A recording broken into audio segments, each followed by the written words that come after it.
Hi friends, welcome to postal exams library. ఈ వీడియోలో మనం పోస్టల్ డిపార్ట్మెంట్ నుండి రిలీజ్ అయిన జీడీఎస్ జాబ్స్ ఆన్లైన్లో అప్లై చేసే registration and application submission process కోసం స్టెప్ బై స్టెప్ కంప్లీట్గా చేద్దాం. ఫ్రెండ్స్, వీడియో కొంచెం లెంగ్దీ ఉంది అని స్కిప్ చేయకండి. ఎందుకు అంటే మనకి మంచి మార్క్స్ ఉండి కూడా మనం చేసే చిన్న చిన్న మిస్టేక్ వలన జాబ్ మిస్ అయ్యే ఛాన్స్ ఉంది.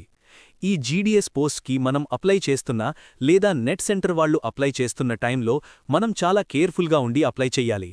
ఎందుకు అంటే ఈ జీడీఎస్ పోస్ట్స్కి ఎగ్జామ్ లేదు, ఇంటర్వ్యూ లేదు, only 10th class marks merit ద్వారా వస్తుంది. కాబట్టి మనకి 10th క్లాస్లో మంచి మార్క్స్ ఉండి కూడా అప్లికేషన్ అప్లై చేసేటప్పుడు మిస్టేక్ చేస్తే మన అప్లికేషన్ రిజెక్ట్ అయ్యే ఛాన్స్ ఉంది. అలాగే అప్లికేషన్లో మన డీటెయిల్స్ తప్పుగా ఎంటర్ చేసి డాక్యుమెంట్ వెరిఫికేషన్ టైంలో రిజెక్ట్ అయిన సందర్భాలు చాలానే ఉన్నాయి. అందువలన నా సజెషన్ ఏంటి అంటే మనకి ఈ జీడీఎస్ రావాలి అంటే మనకి ఉండవలసిన 3 ఇంపార్టెంట్ పాయింట్స్. 1. 10th క్లాస్లో మంచి మార్క్స్ ఉండాలి. 2. అప్లికేషన్ మిస్టేక్ లేకుండా అప్లై చేయడం. 3. మనం అప్లై చెయ్యాలి అనుకునే సర్కిల్ ఆర్ డివిజన్లో మొత్తం ఎన్ని పోస్ట్స్ ఉన్నాయి, అలాగే మన కేటగిరీకి ఎన్ని పోస్ట్స్ ఉన్నాయి క్లియర్గా చూడాలి. అలాగే ప్రీవియస్ జీడీఎస్ రిజల్ట్స్, మనం అప్లై చేసే సర్కిల్ ఆర్ డివిజన్లో రిజల్ట్స్ ఎలా ఉన్నాయి, మన కేటగిరీ క్యాస్ట్కి ఎంత తక్కువ పర్సెంటేజ్కి జాబ్లొచ్చింది, ఇలాంటి విషయాలు చూసుకుని మీరు జీడీఎస్ పోస్ట్స్కి అప్లై చేయడం వలన జాబ్ వచ్చే ఛాన్స్ ఎక్కువగా ఉంటుంది. మన ఛానల్ అన్ని సర్కిల్ జీడీఎస్ వేకెన్సీ 2026 పోస్ట్ చేస్తాం. ముందుగా మీకు ఏ సర్కిల్ జీడీఎస్ వేకెన్సీ కావాలో కామెంట్ సెక్షన్లో కామెంట్ చేయండి. ఎక్కువ కామెంట్ ఏ సర్కిల్ వస్తే ఆ సర్కిల్ ముందు చేస్తాం. అందరూ ఈ జీడీఎస్ జాబ్స్ సాధించడంలో విజయం సాధించాలి అని కోరుకుంటున్నాను. అందరికీ all the best. Friends, small request from my side. మీకు గనక మన వీడియోస్ నచ్చినట్లు అయితే లైక్ చేయండి, అలాగే మీ ఫ్రెండ్స్కి షేర్ చేయండి. మీరు గనక మన ఛానల్ ఫస్ట్ టైం విజిట్ చేస్తే ఇలాంటి వీడియోస్ కోసం మన ఛానల్ సబ్స్క్రైబ్ చేసుకోవడం మాత్రం మర్చిపోకండి. Let's start the video. Online application submission instructions for candidates. ఈ అప్లికేషన్ సబ్మిషన్ ప్రాసెస్ అనేది 2 పార్ట్స్లో ఉంది. అవి part A, 1 time registration OTR, part B, filling of online application. Part A, 1 time registration. Applicant ఈ indiapost.gov.in/gds online engagement లింక్ను ఉపయోగించి GDS online engagement పోర్టల్లో 1 time registration చేసుకోవాలి. యునీక్ రిజిస్ట్రేషన్ నంబర్ పొందడానికి అప్లికెంట్ అన్ని వివరాలను నమోదు చెయ్యాలి. పోర్టల్లో రిజిస్ట్రేషన్ కోసం క్యాండిడేట్స్ వారి ఓన్ యాక్టివ్ ఈమెయిల్ ఐడి మరియు మొబైల్ నంబర్ను కలిగి ఉండాలి. షార్ట్ లిస్టింగ్ రిజల్ట్స్ యొక్క ప్రకటన, టెంపరరీ ఎంగేజ్మెంట్ ఆఫర్ మొదలైన అన్ని ముఖ్యమైన సమాచారం రిజిస్టర్డ్ మొబైల్ నంబర్ మరియు ఈమెయిల్ ఐడికి మాత్రమే పంపబడుతుంది. డిపార్ట్మెంట్ క్యాండిడేట్స్తో మరే ఇతర రూపంలోనూ కమ్యూనికేట్ చేయదు. అయితే మొబైల్ మరియు ఈమెయిల్తో పాటు క్యాండిడేట్స్ రెగ్యులర్ అప్డేట్స్ కోసం పోర్టల్ను విజిట్ చేస్తూ ఉండాలి. ఒకసారి యూజ్ చేసిన మొబైల్ నంబర్ మరియు ఈమెయిల్ ఐడి సెకండ్ టైం వేరే రిజిస్ట్రేషన్ చేసడానికి యూజ్ అవ్వదు. డూప్లికేట్ రిజిస్ట్రేషన్ అనేది చేయకూడదు. అలా చేస్తే ఆ క్యాండిడేట్ యొక్క అప్లికేషన్ సెలెక్షన్ ప్రాసెస్ నుండి తొలగిస్తారు. రిజిస్ట్రేషన్ నంబర్ మరిచిపోతే ఫర్గాట్ రిజిస్ట్రేషన్ ఆప్షన్ ద్వారా రిజిస్ట్రేషన్ నంబర్ను తిరిగి పొందవచ్చు. 1 టైమ్ రిజిస్ట్రేషన్ చేయడానికి ముందు ఇక్కడ చెప్పిన డాక్యుమెంట్స్ రెడీగా ఉంచుకోండి. ఐవి, మొబైల్ నంబర్ ఓటీపీ ద్వారా వెరిఫై అయ్యే విధంగా ఉండాలి. ఈమెయిల్ ఐడి, ఇది కూడా ఓటీపీ ద్వారా వెరిఫై అయ్యే విధంగా ఉండాలి. మీరు చదివిన 10th class or matriculation board name and passing year ఉండాలి. 1 టైమ్ రిజిస్ట్రేషన్ ప్రాసెస్లో ఈ క్రింది డీటెయిల్స్ ఫిల్ చేయాలి. 1. కాంటాక్ట్ కోసం వ్యాలిడ్ మొబైల్ నంబర్ మరియు ఈమెయిల్ ఐడి తప్పనిసరిగా పనిచేయాలి. 2. డీటెయిల్స్, వ్యక్తిగత details. 3. Password creation. 1 time registration form fill చేయడానికి దయచేసి ఈ క్రింది స్టెప్స్ ఫాలో అవ్వండి. కాంటాక్ట్. మొబైల్ నంబర్ మరియు ఈమెయిల్ ఐడి తప్పనిసరిగా పనిచేయాలి. ఎందుకు అంటే ఇది 1 టైమ్ పాస్వర్డ్ ద్వారా వెరిఫై చేయబడుతుంది. డిపార్ట్మెంట్ మీతో ఏదైనా సమాచారం కమ్యూనికేట్ చేయడానికి ఈ మొబైల్ నంబర్ మరియు ఈమెయిల్ ఐడి ద్వారా మాత్రమే పంపబడుతుంది. అవసరమైతే మీ మొబైల్ నంబర్ మరియు ఈమెయిల్ ఐడి పాస్వర్డ్ లేదా రిజిస్ట్రేషన్ నంబర్ను తిరిగి పొందడానికి కూడా ఉపయోగిస్తారు. Personal details. కొన్ని ముఖ్యమైన వివరాలు, ఫీల్డ్స్, ఉదాహరణకు పేరు, పుట్టిన తేదీ, జెండర్, తండ్రి లేదా గార్డియన్ పేరు, తల్లి పేరు మరియు సంఘం మొదలైనవి రిజిస్ట్రేషన్ ఫామ్ యొక్క సంబంధిత కాలంలో నమోదు చేయాలి. గమనిక: 1 టైమ్ రిజిస్ట్రేషన్లో వివరాలను ఫిల్ చేసేటప్పుడు క్యాండిడేట్ చాలా జాగ్రత్తగా ఉండాలి. తప్పుగా ఫిల్ చేస్తే మీ అప్లికేషన్ క్యాన్సిల్ చేసే అవకాశం ఉంది. Password creation. అన్ని డీటెయిల్స్ ఫిల్ చేసి సబ్మిట్ చేసిన తర్వాత రిజిస్టర్డ్ మొబైల్ నంబర్కి రిజిస్ట్రేషన్ నంబర్ మరియు టెంపరరీ పాస్వర్డ్ పంపబడతాయి. అయితే ఫస్ట్ లాగిన్ తర్వాత అభ్యర్థి పాస్వర్డ్ను మార్చుకోవచ్చు. రిజిస్ట్రేషన్ ప్రాసెస్ సక్సెస్ఫుల్గా కంప్లీట్ చేసిన తర్వాత రిజిస్ట్రేషన్ నంబర్ జనరేట్ అవుతుంది. ఫర్దర్ లాగిన్ మరియు అప్లికేషన్ ఫామ్ సబ్మిట్ చేయడానికి అభ్యర్థి రిజిస్ట్రేషన్ నంబర్ను నోట్ చేసుకోవాలి. దరఖాస్తుదారిని మొబైల్ నంబర్ మరియు ఈమెయిల్ ఐడికి కూడా రిజిస్ట్రేషన్ నంబర్ అందించబడుతుంది. నమోదు చేసుకున్న తర్వాత క్యాండిడేట్ అప్లికేషన్ సబ్మిషన్ ప్రాసెస్ టైంలో మాత్రమే రిజిస్ట్రేషన్ డీటెయిల్స్ను సవరించుకోగలడు. క్యాండిడేట్ అప్లికేషన్ సబ్మిషన్ ప్రాసెస్ టైంలో బేసిక్ డీటెయిల్స్ కింద పర్సనల్ డీటెయిల్స్ ఫిల్ చేసేటప్పుడు రిజిస్ట్రేషన్ టైంలో అందించిన ఇన్ఫర్మేషన్ ఆటోమేటిక్గా ఫిల్ అవుతుంది. మొబైల్ నంబర్ మరియు ఈమెయిల్ ఐడిని ఎట్టి పరిస్థితుల్లోనూ సవరించలేము. అభ్యర్థులు తమ పేరు, తండ్రి పేరు, తల్లి పేరు, పుట్టిన తేదీ, డిఓబి మరియు ఇతర డీటెయిల్స్ మెట్రిక్యులేషన్ సర్టిఫికెట్లో నమోదు చేసిన విధంగానే ఫిల్ చేయాలని మళ్లీ సలహా ఇస్తున్నారు. అభ్యర్థి పేరు, తండ్రి పేరు, తల్లి పేరు, పుట్టిన తేదీ, డిఓబి మరియు అప్లికేషన్లో పేర్కొన్న ఇతర డీటెయిల్స్ మెట్రిక్యులేషన్ సర్టిఫికెట్లో నమోదు చేసిన విధంగా లేకపోతే అభ్యర్థిత్వం రద్దు కావడానికి వీలుంది. పార్ట్ 2 ఆన్లైన్ దరఖాస్తు ఫారం. అప్లికేషన్ సబ్మిట్ చేయడానికి అభ్యర్థి తమ రిజిస్ట్రేషన్ నంబర్ మరియు ఎస్ఎంఎస్ ద్వారా అందుకున్న పాస్వర్డ్ను ఉపయోగించి ఆన్లైన్ సిస్టంలోకి లాగిన్ అవ్వాలి. గమనిక: నోటిఫికేషన్లో ఆన్లైన్ దరఖాస్తుల సమర్పణ కోసం పేర్కొన్న తేదీలలో మాత్రమే లాగిన్ మరియు దరఖాస్తు సమర్పణ అనుమతించబడుతుంది. ఆన్లైన్ అప్లికేషన్ ఫారంని నింపడానికి దయచేసి ఈ స్టెప్స్ అనుసరించండి. Personal details. ఈ విభాగంలో కొంత సమాచారం మీ వన్ టైం రిజిస్ట్రేషన్ డేటా నుండి ఆటోమేటిక్గా ఫిల్ అవుతుంది. మిగిలిన సమాచారం యొక్క అన్ని ఇతర వివరాలను అభ్యర్థులు ఫిల్ చెయ్యాలి. బోర్డు విద్యా వివరాలు. ఈ విభాగంలో అభ్యర్థులు అతను లేదా ఆమె తన ఎస్ఎస్ఈ 10వ తరగతి పూర్తి చేసిన సర్కిల్ పేరు, బోర్డు పేరు, పాసైన సంవత్సరం ఎంచుకొని ఎస్ఎస్ఈలో పొందిన మార్కులను నమోదు చెయ్యాలి. డివిజన్ సెలక్షన్ మరియు పోస్ట్ ప్రిఫరెన్స్. అభ్యర్థి తన ఎస్ఎస్ఈలో చదివిన లోకల్ లాంగ్వేజ్ ఆధారంగా సంబంధిత సర్కిళ్లు మరియు వారి డివిజన్లలో అందుబాటులో ఉన్న ఖాళీలు అభ్యర్థికి అందుబాటులో ఉంటాయి. 4. డివిజన్ మరియు ఎక్సర్సైజింగ్ ప్రిఫరెన్స్ సెలక్షన్. ఒక క్యాండిడేట్ సెలెక్ట్ చేయబడిన డివిజన్లలో ఒకదానిలోనే జీడీఎస్ యొక్క 1 లేదా అంతకంటే ఎక్కువ ఖాళీ పోస్టులకు అప్లికేషన్ చేసుకోవచ్చు. డివిజన్ను సెలెక్ట్ చేసుకున్న తరువాత అన్ని అర్హత కలిగిన పోస్టుల జాబితా కమ్యూనిటీ, ఆయుస్సు, పీడబ్ల్యూడీ స్టేటస్ మరియు చదివిన లోకల్ లాంగ్వేజ్ ఆధారంగా ప్రదర్శించబడుతుంది. దీనికి ఆపోజిట్గా క్యాండిడేట్ ప్రిఫరెన్సెస్ ఇవ్వాలి. క్యాండిడేట్ తన ప్రిఫరెన్సెస్ ఇవ్వని లేదా సూచించని పోస్టుకు పరిగణించబడరు.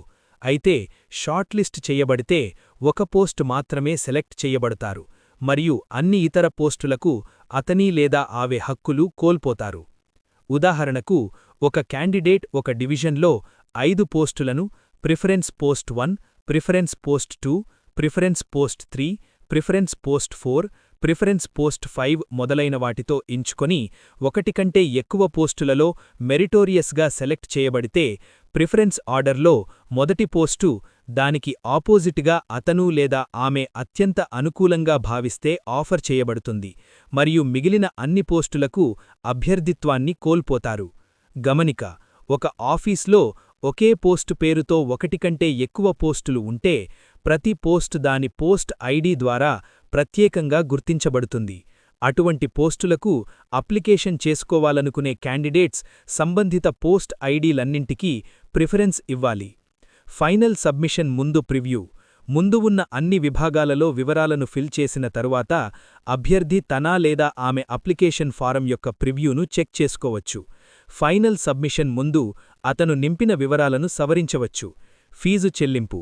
ఆన్లైన్ అప్లికేషన్ని ఫైనల్ సబ్మిషన్ ముందు వర్తిస్తే ఫీజు చెల్లింపు కోసం సిస్టమ్ ప్రాంప్ట్ చేయబడుతుంది, లేకుంటే అప్లికేషన్ విజయవంతంగా సమర్పించబడుతుంది. ఫీజు చెల్లింపు. సెలెక్ట్ చేసుకున్న డివిజన్ ఉన్న అన్ని పోస్టులకు క్యాండిడేట్ రూ.100 రుసుము చెల్లించాలి. అయితే అన్ని మహిళా క్యాండిడేట్స్, ఎస్సీ/ఎస్టీ క్యాండిడేట్స్, పీడబ్ల్యూబీడీ మరియు ట్రాన్స్ ఉమెన్ క్యాండిడేట్స్లకు ఫీ మినహాయింపు ఉంది. ఎగ్జెంప్షన్ ఉన్న క్యాండిడేట్స్లను మినహాయిస్తే రిమైనింగ్ క్యాండిడేట్స్ అందరూ ఏదైనా ఆన్లైన్ మోడ్ ద్వారా ఫీ చెల్లించవచ్చు. అన్ని గుర్తింపు పొందిన క్రెడిట్, డెబిట్ కార్డులు మరియు నెట్ బ్యాంకింగ్ యూపీఐ సౌకర్యం ఈ ఫీ పేమెంట్ కోసం ఉపయోగించవచ్చు. నిబంధనల ప్రకారం డెబిట్, క్రెడిట్ కార్డులు మరియు నెట్ బ్యాంకింగ్ వినియోగానికి వర్తించే ఛార్జీలు విధించబడతాయి. ఒకసారి చెల్లించిన ఫీ తిరిగి రీఫండ్ చెయ్యరు. అందువల్ల ఫీజు చెల్లించే ముందు అభ్యర్థి ఒక ప్రత్యేక విభాగానికి దరఖాస్తు చేసుకోవడానికి తన అర్హతను నిర్ధారించుకోవాలని సూచించారు. ఫీజు నుండి మినహాయింపు పొందిన దరఖాస్తుదారులు ఎలాంటి పేమెంట్ లేకుండానే తమ అప్లికేషన్ను సమర్పించవచ్చు. ఫీజు పేమెంట్కు అర్హులైన అప్లికెంట్ విండో నుండి 10 నిమిషాలలోపు చెల్లింపు చేస్తారు. చెల్లింపు ప్రక్రియ పూర్తయ్యే వరకు అప్లికెంట్ విండోను క్లోజ్ చేయవద్దు లేదా రిఫ్రెష్ చేయవద్దు అని సూచించబడింది. ఆన్లైన్ అప్లికేషన్ సబ్మిట్ మరియు ఫీ పేమెంట్ కోసం నిర్దేశించిన చివరి తేదీ నుండి 5 గంటల వరకు అభ్యర్థులు ఆన్లైన్లో ఫీ చెల్లించవచ్చు. ఫీజు చెల్లించాల్సిన అభ్యర్థులు నిర్దేశించిన క్లోజింగ్ తేదీ మరియు సమయంలోపు ఫీజు చెల్లింపును పూర్తి చెయ్యాలి. విజయవంతమైన ఫీజు చెల్లింపుతో సహా అప్లికేషన్ సబ్మిషన్ ప్రక్రియ క్లోజింగ్ టైం లేదా అంతకంటే ముందు పూర్తి చెయ్యబడాలి. క్లోజింగ్ టైం 5 గంటలు అయితే ఫీజు పేమెంట్తో సహా అప్లికేషన్ ఖచ్చితంగా 5 గంటలకు పూర్తి చెయ్యబడాలి. క్లోజింగ్ టైం తర్వాత పెండింగ్లో ఉన్న లేదా ఇన్కంప్లీట్ ఫీజు చెల్లింపు ఉన్న అప్లికేషన్లు రిజెక్ట్ చేయబడతాయి మరియు ఎట్టి పరిస్థితుల్లోనూ క్లోజింగ్ టైం మరియు ఎక్స్ట్రా టైం మంజూరు చేయబడదు. క్లోజింగ్ తేదీ మరియు సమయం తరువాత చేసిన ఏ చెల్లింపు తిరిగి చెల్లింపబడదు. 5. ఫోటోగ్రాఫ్స్ మరియు సిగ్నేచర్ను అప్లోడ్ చేయడం. క్యాండిడేట్ ఆన్లైన్ అప్లికేషన్ సమర్పించే సమయంలో తన రీసెంట్ ఫోటోగ్రాఫ్ మరియు సిగ్నేచర్ను మాత్రమే ఈ క్రింది ఫార్మాట్లు మరియు సైజ్లో అప్లోడ్ చేయాలి. Recent photograph. File format JPG లేదా జేపీఈజీ మాత్రమే. ఫైల్ సైజ్ 30 KB నుండి 100 KB వరకు. ఫోటో మెజర్మెంట్స్ సిఫారసు చేయబడినవి 320x400 పిక్సెల్లు. Aspect ratio 4:5. వెడల్పు ఎత్తు. బ్యాక్గ్రౌండ్ ప్లెయిన్ తెలుపు లేదా లైట్ కలర్. ఫోటోలో ఫేస్ 70 నుండి 80% ఆక్యుపై చేయాలి. నీడలు లేదా రెడ్ ఐ లేకుండా ఉండాలి. క్రాపింగ్ టిప్స్ 4:5 రేషియోకి కట్ చేయడానికి ఎడిటింగ్ సాధనాలను ఉపయోగించండి. ఉదాహరణకు 320x400 లేదా 240x300 px. ఫేస్ మధ్యలో మరియు క్లియర్గా కనిపించేలా చూసుకోండి. స్కాన్ చేసిన ఫోటోలను లేదా సెల్ఫీలను అప్లోడ్ చేయకుండా ఉండండి. ఫోటో క్లియర్గా, వెల్ లిట్లో మరియు ఫోకస్లో ఉందని నిర్ధారించుకోండి. సంతకం తెల్ల కాగితంపై వ్రాసిన మీ స్కాన్ చేసిన సంతకాన్ని నలుపు లేదా నీలం పెన్తో అప్లోడ్ చేయండి. ఫైల్ ఫార్మాట్ జేపీజీ లేదా జేపీఈజీ మాత్రమే. ఫైల్ సైజ్ 20 KB నుండి 100 KB వరకు. మీ సంతకం వలె టైప్ చేసిన లేదా డిజిటల్ టెక్స్ట్ను అప్లోడ్ చేయవద్దు. సంతకం క్లియర్గా ఉందని, వణికే విధంగా లేదని, పిక్సెలేటెడ్గా లేదని మరియు తెల్లటి బ్యాక్గ్రౌండ్లో మాత్రమే ఉందని నిర్ధారించుకోండి. సంతకం ఫోటో యొక్క 70 నుండి 80% ఆక్యుపై చేయాలి. నీడలు, బార్డర్ లేదా ఎక్స్ట్రా గుర్తులు ఉండకూడదు. గమనిక క్లియర్గా లేని ఫోటోగ్రాఫ్స్ లేదా క్లియర్గా లేని చిన్న సంతకాలు ఉన్న అప్లికేషన్లు రిజెక్ట్ చేయబడతాయి. ఫోటోగ్రాఫ్ మరియు సంతకాన్ని అప్లోడ్ చేసిన తర్వాత క్యాండిడేట్ ప్రివ్యూను అప్లోడ్ చేయాలి. అప్లోడ్ చేసిన ఫోటోగ్రాఫ్ మరియు సంతకం సూచించిన స్పెసిఫికేషన్ల ప్రకారం సరిగ్గా అప్లోడ్ చేయబడ్డాయని మరియు ప్రివ్యూలో క్లియర్గా కనిపిస్తున్నాయని కన్ఫర్మ్ చేసుకోవడం క్యాండిడేట్ యొక్క బాధ్యత. అప్లోడ్ చేసిన ఫోటోగ్రాఫ్ లేదా సంతకం యొక్క ప్రివ్యూ క్లియర్గా లేకుండా లేదా కనిపించకపోతే క్యాండిడేట్ లాస్ట్ సబ్మిట్కు ముందు సూచించిన స్పెసిఫికేషన్ల ప్రకారం రివైజ్డ్ ఫోటోలను అప్లోడ్ చేయాలి.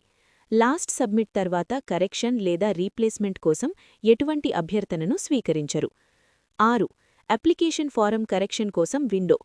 ఆన్లైన్ అప్లికేషన్ సబ్మిట్ ముగింపు తేదీ తర్వాత దానిని మాడిఫై చేయడానికి లేదా ఎడిట్ రిజిస్ట్రేషన్ చేసుకోవడానికి 2 రోజుల సమయం ఇవ్వబడింది.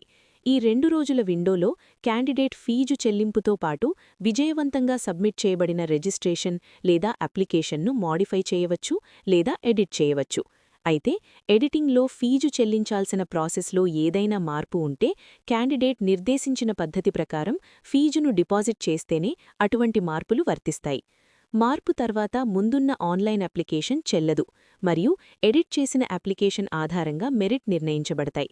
ఎడిట్ చేసిన అప్లికేషన్ను సబ్మిట్ చేసే ముందు క్యాండిడేట్స్ ఫారంలో ప్రతి ఫీల్డ్లో సరైన డీటెయిల్స్ ఫిల్ చేశారో లేదా తనిఖీ చేయాలి. మోడిఫై లేదా ఎడిటింగ్ విండో టైం ముగిసిన తర్వాత అప్లికేషన్లో ఎట్టి పరిస్థితుల్లోనూ మార్పు, ఎడిటింగ్ లేదా కరెక్షన్ అనుమతించబడదు. పోస్ట్, ఫ్యాక్స్, ఈమెయిల్, చేతితో లేదా మరేదైనా ఫార్మాట్లో ఈ విషయంలో ఎటువంటి అభ్యర్థనను డిపార్ట్మెంట్ స్వీకరించదు. ఎడిటింగ్ లేదా రీసబ్మిట్ విండో సమయంలో క్యాండిడేట్ అప్లికేషన్ను తిరిగి సబ్మిట్ చేసిన తర్వాత దాని తర్వాత తదుపరి కరెక్షన్లు అనుమతించబడవు.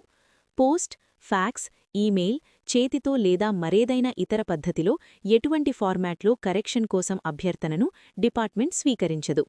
ఒక క్యాండిడేట్ ఎడిటింగ్ విండో సమయంలో అప్లికేషన్లో మార్పును స్టార్ట్ చేసి నిర్దేశించిన టైంలోపు ఫీజుతో సహా ఎడిటింగ్ అప్లికేషన్ను పూర్తి చేసి చివరకు సబ్మిట్ చేయకపోతే ఎటువంటి కరెక్షన్లు కనిపించవు మరియు ముందు సబ్మిట్ చేసిన ఆన్లైన్ అప్లికేషన్లో అందించిన డీటెయిల్స్ ఆధారంగా మెరిట్ నిర్ణయించబడతాయి. ఫస్ట్ అప్లికేషన్ సబ్మిట్ చేసే సమయంలో క్యాండిడేట్ ఫీజు చెల్లించి తిరిగి సబ్మిట్ చేసే సమయంలో అప్లికేషన్లో అందించిన డీటెయిల్స్ ఆధారంగా అప్లికేషన్ ఫీజు మినహాయింపు పొందినట్లయితే ఇప్పటికీ చెల్లించిన ఫీజు తిరిగి చెల్లించబడదు. గమనిక: క్యాండిడేట్స్ తమ ఓన్ ఇంట్రెస్ట్ ఆధారంగా ముగింపు తేదీ మరియు సమయానికి చాలా ముందుగానే ఆన్లైన్ అప్లికేషన్ను సబ్మిట్ చేయాలని నిర్దేశించబడింది మరియు ముగింపు రోజులలో వెబ్సైట్లో అధిక లోడ్ కారణంగా వెబ్సైట్లోకి లాగిన్ అవ్వడం లేదా వైఫల్యం వంటి అవకాశాలను నివారించడానికి చివరి తేదీ వరకు వేచి ఉండవద్దని. పైన పేర్కొన్న కారణాల వలన లేదా డిపార్ట్మెంట్ నియంత్రణకు మించిన ఏదైనా కారణాల వల్ల క్యాండిడేట్స్ చివరి తేదీ మరియు సమయంలోపు తమ అప్లికేషన్లను సబ్మిట్ చేయలేకపోతే డిపార్ట్మెంట్ బాధ్యత వహించదు. ఆన్లైన్ అప్లికేషన్ సబ్మిట్ చేసే ముందు క్యాండిడేట్స్ ప్రివ్యూ లేదా ప్రింట్ ఆప్షన్ను తనిఖీ చేసుకోవాలి మరియు ఫారంలో ప్రతి ఫీల్డ్లో వారు సరైన డీటెయిల్స్ ఫిల్ చేశారో లేదా కన్ఫర్మ్ చేసుకోవాలి. ఫోటోగ్రాఫ్ మరియు సంతకం ఇచ్చిన అన్ని కన్గ్రూయెన్స్గా ఉన్నాయో లేదో కూడా చెక్ చేసుకోవాలి. ఆన్లైన్ అప్లికేషన్ సబ్మిట్ చేయడానికి కట్-ఆఫ్ టైం ఆన్లైన్ అప్లికేషన్ ఫారంను సబ్మిట్ చేయడానికి నిర్దేశించిన చివరి తేదీ రోజున 17 గంటల వరకు ఉంటుంది. గమనిక: నోటిఫికేషన్లో సూచించిన తేదీ మరియు సమయంలోపు ఆన్లైన్ అప్లికేషన్ పూర్తిగా పూర్తి చేయబడి చివరకు సబ్మిట్ చేయబడిందని కన్ఫర్మ్ చేసుకోవడం క్యాండిడేట్ యొక్క ఏకైక బాధ్యత. విజయవంతమైన ఫీజు చెల్లింపుతో ప్రాసెస్ కంప్లీట్ అవుతుంది. ఇవి జీడీఎస్ నోటిఫికేషన్ రిజిస్ట్రేషన్ మరియు ఆన్లైన్ అప్లికేషన్ సబ్మిషన్కు సంబంధించిన ఇంపార్టెంట్ డీటెయిల్స్. అందరికీ అర్థమయ్యింది అనుకుంటాను. మన నెక్స్ట్ వీడియోలో BPM, ABPM, Dak Sevika work ఎలా ఉంటుంది, అలాగే అన్ని circles GDS vacancy division wise next video post చేస్తాం. Friends, small request from my side, మీకు గనక మన వీడియోస్ నచ్చినట్లయితే లైక్ చేయండి, అలాగే మీ ఫ్రెండ్స్కి షేర్ చేయండి. మీరు గనక మన ఫస్ట్ టైం విజిట్ చేస్తే ఇలాంటి వీడియోస్ కోసం మన ఛానల్ సబ్స్క్రైబ్ చేసుకోవడం మాత్రం మర్చిపోకండి. Thank you for watching.